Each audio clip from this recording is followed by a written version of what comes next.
Verily, I say unto you, the era of the sword and axe is nigh, the era of the wolf's blizzard, the time of the white chill and the white light is nigh, the time of madness and the time of contempt, the time of the end.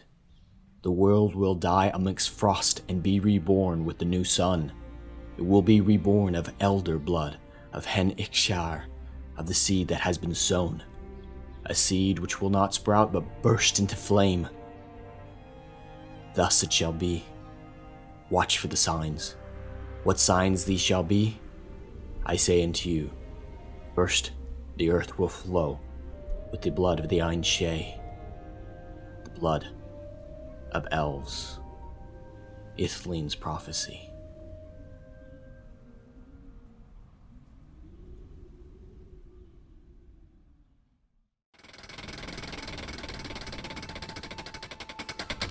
The first landing, 760s after resurrection.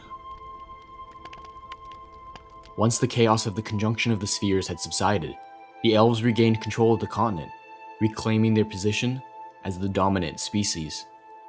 Though wars and conflicts abounded in the millennia following the conjunction, the elves did not consider these early humans much of a threat. Without magic alliances, technology, or strongholds, the Dayak and the Ruzgur posed little danger for the elves, who had not yet noticed their devolution. The elves were still mighty and like unto angels, so what could languageless savages hope to do in opposition to their power? That all changed upon the first landing. Humans may have populated the continent for nigh on a millennia at this point, yet the realms and kingdoms that epitomized the land at the time of Geralt only began to form 500 years before his time. 4 ships, hailing from unknown lands, sat ashore near the same beach where the elves themselves first arrived in the Pontar Delta, where the river Uruga ends. The history and origin of these men are shrouded in mystery, yet they are known as exiles above all else. Despite this, some scholars believe these Nordlings were the descendants of humans who arrived in the Isles of Skellige at the time of the conjunction. This first landing of Nordlings, or the landing of the exiles, saw the birth of human society, beginning its rise to prominence and eventual dominion. The elves did not recognize the threat that these Nordlings posed for many years to come, their hubris blinding them to their own devolution caused by the conjunction and to the threat posed by the ever-breeding and ever-expanding human species.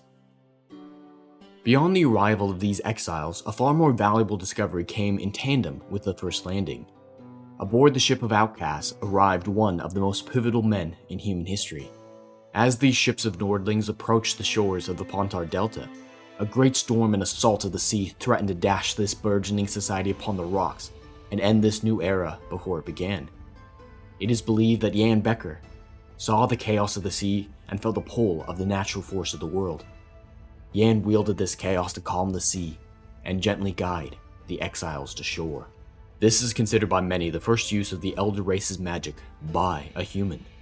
This newfound ability became a pivotal tool in the rise of humanity, the development of their burgeoning society, and the eventual war against and subjugation of the Elder Races. Jan would go on to participate in many crucial human events, such as the rise of Novigrad and the founding of the Brotherhood of Sorcerers.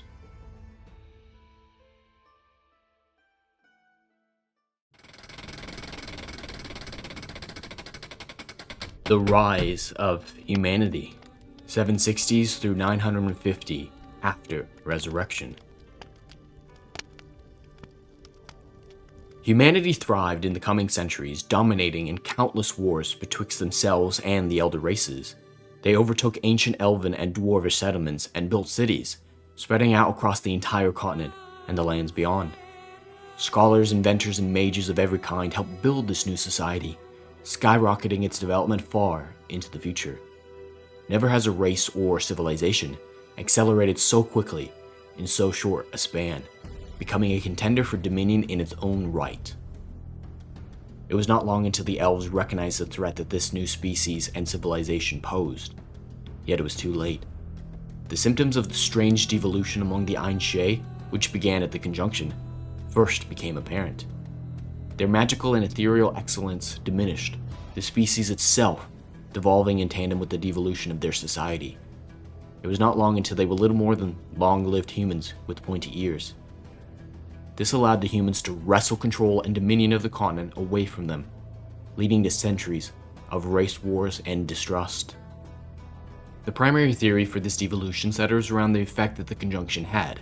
As the only race on the continent with any innate multiversal abilities, the elves drew power from the closeness of the spheres and universes. As the spheres separated post-conjunction, the spheres ever further apart, so too did the power of the elves fade away. It is believed if another conjunction ever occurs, its arrival will be heralded by a resurgence of elven magic and dominion.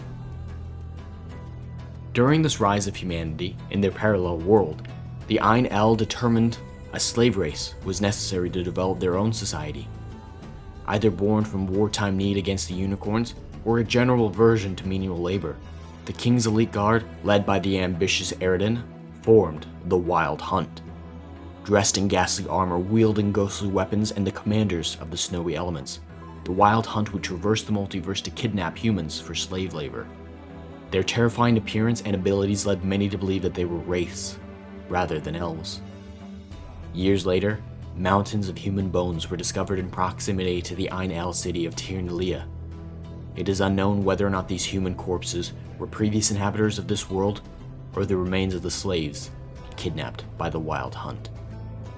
The Wild Hunt even visited the world of their elven brethren, the Eitr, in search of human slaves. However, they found something far more frightening.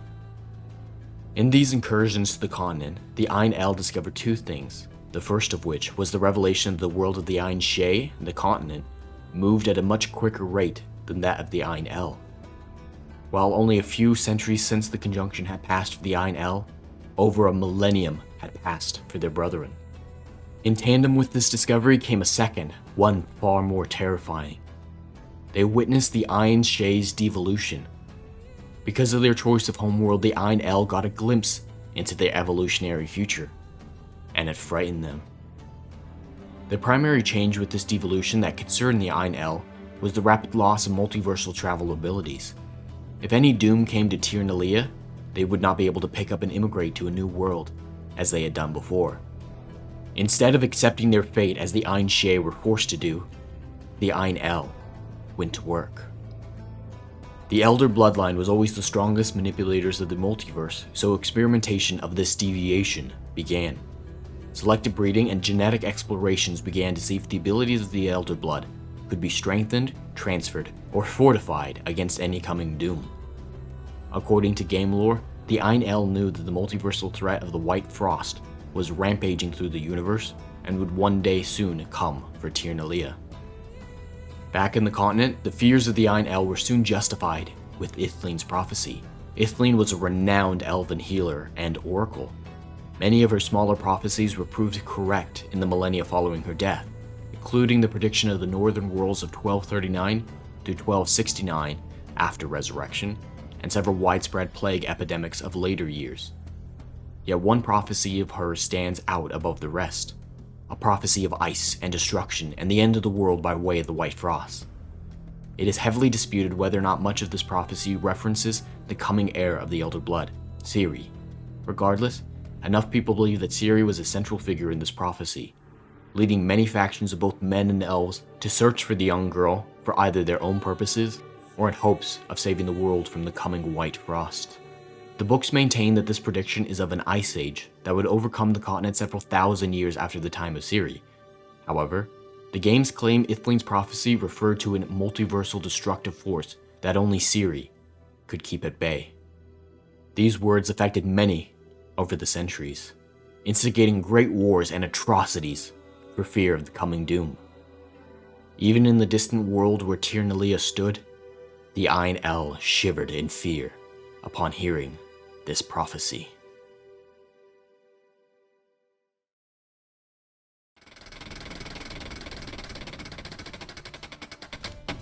The time of the Witchers, 950s through 1160s after resurrection. Humanity may have been set upon an upward path toward dominion over sentient life of the continent, but dominion over non-sentient life was another matter entirely. The foul beasts and monstrous creatures which arrived at the time of the conjunction still rampaged throughout the land, slaughtering whole villages and towns at a whim. Humanity was far too ill-equipped to handle such calamitous beasts as griffins, drachnoids, and leshy. Great fortresses and castles were built to hold back the monstrous assault, keeping the rich and powerful safe for the time being. Nevertheless, a solution was necessary, or the burgeoning race of humanity could not endure much longer. After over a millennium of monster infestation upon the continent, a solution was demanded of the mages by the rulers of the northern realms. A new caste of magic-wielding warriors seemed the best defense against the horrors of the dark. This demand fell upon the shoulders of mystic master Cosimo Maspini and his young pupil, Alzur. Despite the vast knowledge that Cosimo possessed, age had caught up to him, leaving the lion's share of effort in the capable hands of his apprentice. Secluding themselves in Castle Risberg, the sorcerers set to work, willing to do whatever it takes for the greater good and for the art necessary to accomplish their goals. The deeds and experiments of these men went down in history as some of the most horrific and inhumane studies ever conceived. Making these deeds all the more abhorrent, the subjects of these experiments were the young, children malleable enough to accept the genetic mutations. The first group of test subjects was comprised of 38 youth, all beneath the age of 10. Of these 38 boys and girls subjected to these mutations, only 5 of the boys endured the torture. Even the most dastardly and villainous of the northern rulers looked upon what the mages had wrought in terror, their stomachs churning at the sight. Never had children been so desecrated. Some even believed that whatever innate humanity accompanied birth had been rooted out and burned to satisfy some sick and twisted fascination of the men perpetuating these horrors. Men may be afraid of whatever foul beast stalk the night, yet they are more frightened of what monstrosities they themselves could become. Not only were these experiments horrendous and an affront to common decency, but they were also generally considered to be abject failures as well. While these surviving boys were capable of great feats of strength, their magical abilities were muted and unimpressive at best. This failure was enough for the United Kings to put an end to these experiments, decreeing that never again should such heinous atrocities be committed. The art of their craft ever driving them, Cosimo Alzur and Alzur's new apprentice, Arien, could not accept their failure or this decree. Choosing the life of renegades, the mages retreated to the faraway Morgrave Castle with their surviving test subjects, where they continued their vile experiments. Soon, they founded the Order of Witchers and sent them throughout the land to cull the monster threat. So began the first age of Witchers. Despite their limited number, this first order of Witchers accomplished much, while their ranks ever deepened because of the further kidnapping and experiments of Alzur. The Witchers may have been birthed in a den of evil and iniquity. Still, they soon spread safety and security throughout the land, protecting the innocent and holding at bay the monster hordes. Their art complete and their masterpieces birthed, the original mages abandoned the order, setting out to new horizons, leaving the Witchers to fend for themselves. Infighting soon replaced the stability that the mages had created amongst these mutants. The first age of Witchers ended with the abandoning of Morgrave Castle and the formation of 6 independent Witcher schools. So began the second era of Witchers, which the Witchers referred to as the Golden Age of Witchers. The Witchers spread and multiplied, filling the northern kingdoms with champions against the dark. Revered, respected, and well rewarded, Witchers were esteemed pilgrims, searching out the highest bounties and the fiercest of creatures. This plan to confront the monster problem, once abandoned by the northern rulers and created by villainy, was indeed the solution the kingdoms needed. However, it was too effective a plan, in the long run, for the Witchers themselves, eventually making them near obsolete. By the 1160s after Resurrection, the monster threat had been soundly beaten and pushed back. Fewer and fewer horrors were left to stalk the night. Without a need for Witchers, fear of their mutations grew, leading to religious and governmental propaganda against them. The common folk who once revered Witchers and relied upon them for salvation turned on their once rescuers.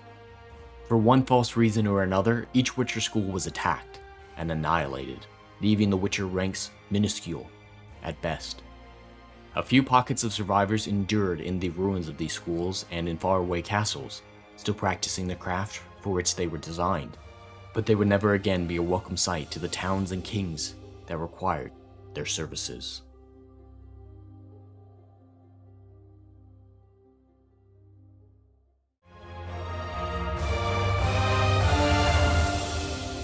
Tune in next week for the lore and history of the Witcher novels Part 3, The Death of Lara Durin.